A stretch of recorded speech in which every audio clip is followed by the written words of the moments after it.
What's going on, Bulls fans? Welcome to another episode of Chicago Bulls Central, your number one spot for everything Chicago Bulls related, and the struggle continues. The Chicago Bulls lost another overtime game to the New York Knicks. We're going to talk about some of the details from that game and Woj providing an update on Lonzo Ball that's kind of sent all types of false narratives around. We're going to get into all that and more right after this. You are now tuned in to Chicago Bulls Central, your number one place for all Chicago Bulls news and content.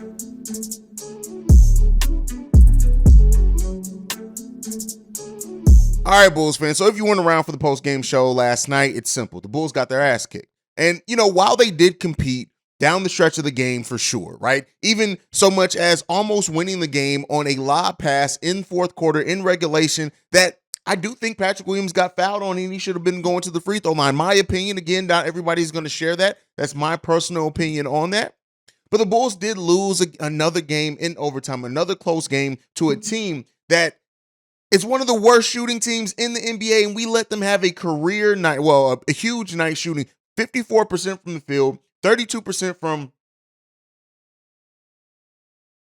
And the Bulls allowed yet another team to have a huge night shooting behind them. This time, one of the worst shooting teams in the league, and that's the New York Knicks, shot the ball 52% from three-point range and also 49% overall from the field. And Billy Donovan kind of talked about this after the game, talked about how they were leaving their feet to try to jump and block shots, putting people on the free throw line, things like that. And basically, that the devil is in the details. They have some detailed things that they need to work around, and the fact that it's all controllable for the team. But at the end of the day, it's this, right? The way that I look at it, this team continues to allow teams to have huge nights, three-point range. Something has to give, right? This is not a fluke, right? With some teams, you have games where it's like some teams just get hot and you just say, hey, that team just got hot that night. But when it's every single night, every single opponent for the Chicago Bulls have these huge nights shooting the three ball, it's something fundamentally wrong with the team.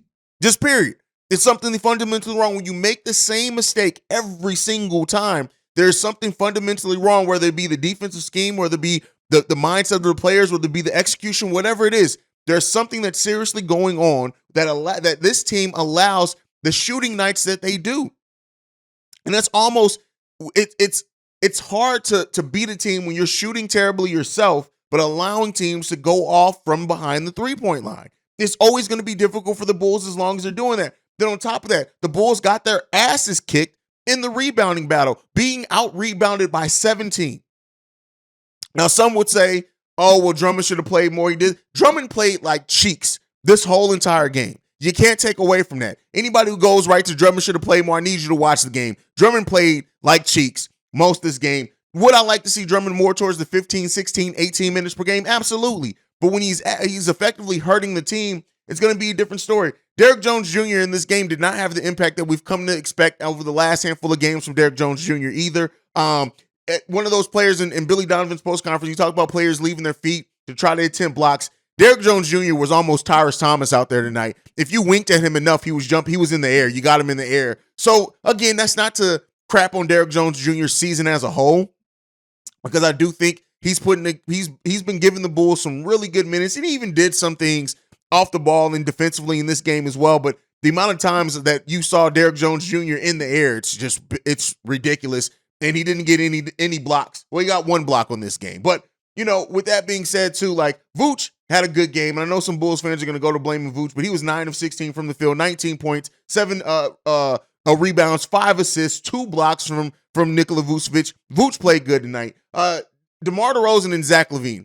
Here goes my thing on DeMar DeRozan and Zach LaVine. I get it. They're your stars. I get it. Zach LaVine's the highest paid player. But P. Will was cooking tonight. 4 for 6 from the field, 11 points. He 5 assists, 2 rebounds, 1 steal, 1 block. This is the type of game, especially when you look at the impact that Julius Randle had. I think we should have went to Patrick Williams a little bit more. DeMar DeRozan had a terrible first half, and like it's been the story with him, he comes on kind of in the second half. He was still only 8 of 18 in this game, but 16 of 17 from the free throw line, getting 32 points, 2 blocks from him, 2 assists, 5 rebounds. DeMar DeRozan gave some things in this game, right? I don't want to act like it was completely terrible. He was important down the stretch. I think he scored 8 of the Bulls' first points in the overtime. I mean, in the fourth quarter, he was balling. He scored 8 points in a row for the Chicago Bulls. Zach LaVine in this one didn't shoot the ball too well, only 25 points. He was 11 of 23 shooting from the field, 5 rebounds, 3 assists, 1 steal from Zach LaVine. Zach LaVine played pretty good in this game. The shooting still has been up and down for him, but defensively, he definitely did some things in this game as well. And just looking at this game, if you watch this game, you know that the Bulls' execution in the second half was much better. They won the third and the fourth quarters.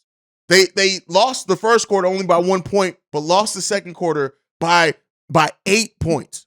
That's tough. That hurts. This Chicago Bulls team, I've said it like this before. If this team can ever get to playing the same brand of defense for all 4 quarters, you're looking at a completely different team. Is this team still set up right now to possibly go on the opposite run that they did last year and be a better second half of the season team? Absolutely. But every day that goes by, it gets more difficult to see that vision and to see that possibility for a team that's just playing flat. It's just playing flat. The fact of the matter is this, I've been saying this for a couple of weeks now. DeMar DeRozan's 15 dribbles, 12,000 pump fakes, it's cool, especially in the fourth quarter. It gets you some things, but it definitely does. It's affecting the touches the other team gets. I said this on the post-game show. I'm going to bring this back here. When you have a player in Patrick Williams who's shown some point forward abilities, right? But you don't allow him to cultivate those skills and to be that point forward at any point, right? I'm not expecting everything to go through Patrick Williams. He has to earn that. But he's not going to earn it if you don't give him the opportunities to do it. 6 shots in this game from Patrick Williams. There's no reason why Patrick Williams should have not shot 10 to 12 shots in this game. And I guarantee if he did that, he would have had 22 points.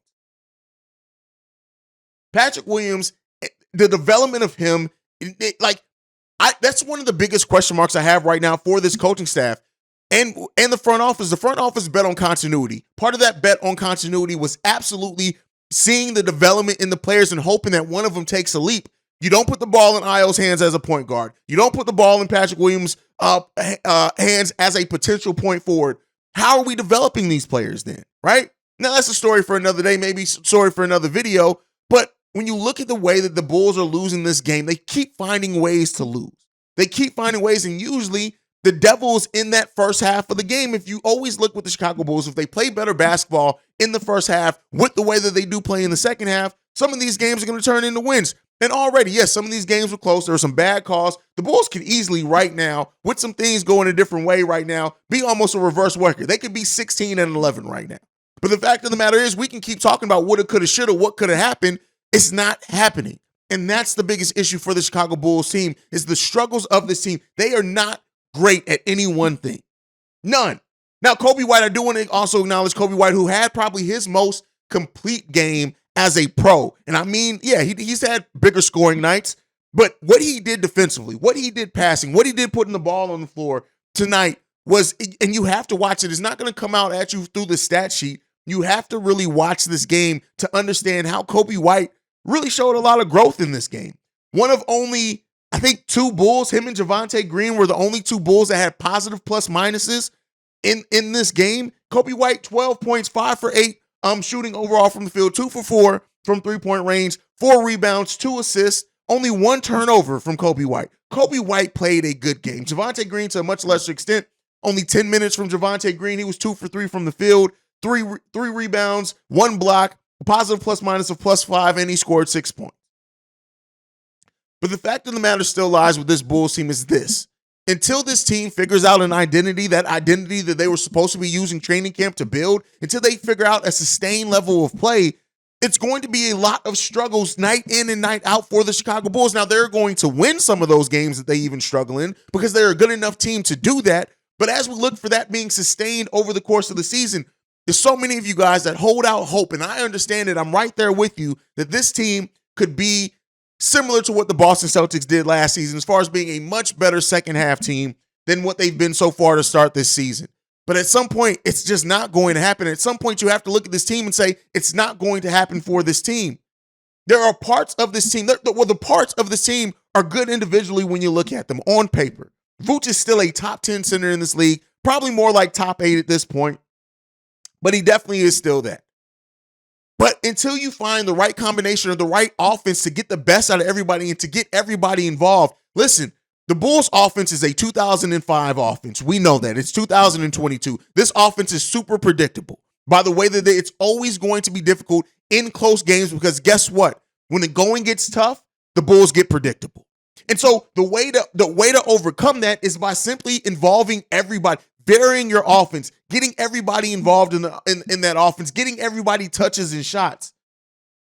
But I'm telling you right now, as long as we are the heavy DeMar DeRozan only in the fourth quarter team in these close games, we're not going to win a lot of them. And that's not a knock on DeMar as a player, but that's a knock on, again, when you have a player that's super limited in the way that they get their offense, it's always going to be a predictable offense unless you move without the ball. That's on the players. Unless you come up with a system that moves the ball around and gets everybody involved. That's on the coaching staff.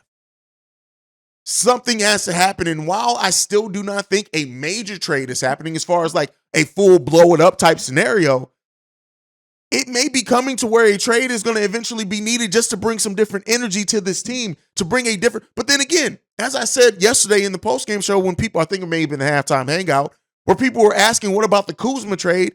Even if the Bulls did go out and let's say traded for somebody like Kyle Kuzma, I don't necessarily trust that Billy Donovan is even going to incorporate them into the offense correctly.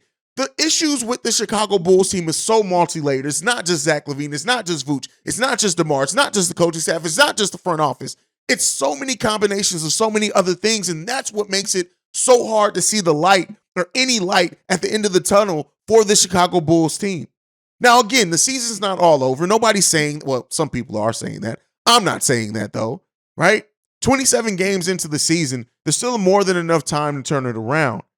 But you have to ask yourself, and every day that passes by, you got to ask yourself, is that answer to turning it around internally in this team? Is it some things that you can fix internally with reconfiguring some of the schemes or combinations or whatever?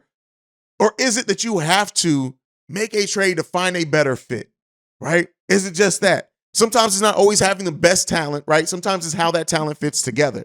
And the Chicago Bulls right now are leaving much to be desired on how this talent is fitting together. So we'll see. This, like I said, this loss continues to be frustrating for this team. The play of this team continues to be frustrating. The energy around this team continues to be frustrating. And again, you guys know, I only can take so much from these post-game pressers and these conferences and things because this team has always said the right things. But the time for talk is done. It's done. You can't keep talking your way through this bullshit. You got to eventually make a decision on what you're going to do and improve this roster. The bet on continuity up until this point hasn't worked. It just hasn't. That bet on continuity has not worked. Can it still work? Can you make? I don't know. Listen, you pay people that are supposed to be a lot smarter than Haize sitting here on his podcast on YouTube and Apple Podcasts talking this shit. But at the end of the day, like, something has to be done. This is not it. This team ain't it. I said that a while ago. Was it like a month ago I said it? If you keep expecting this adversity that this team is facing right now to pay off down the line, it could, right? Let's be clear. It could very well. What this team is going through could make this team a much better team going through these issues right now. But it's harder and harder to see that coming around until we are the worst clutch team in the NBA. We've been in clutch games, 18 games, we've won 2 of them. 2 of them. We got to figure, and the shooting wasn't too bad today. The rebounding was garbage. There are some things that you can look at with this game and say, hey, it wasn't completely terrible, but it wasn't good either. Shooting 54% from the field, solid. 32% from 3, that needs some definitely improvement. They took 28 3-pointers. All right, shout out there. The 25 assists on 46 made baskets, cool. Not exactly where we want to be, but cool. Only 12 turnovers in this game. All right, cool.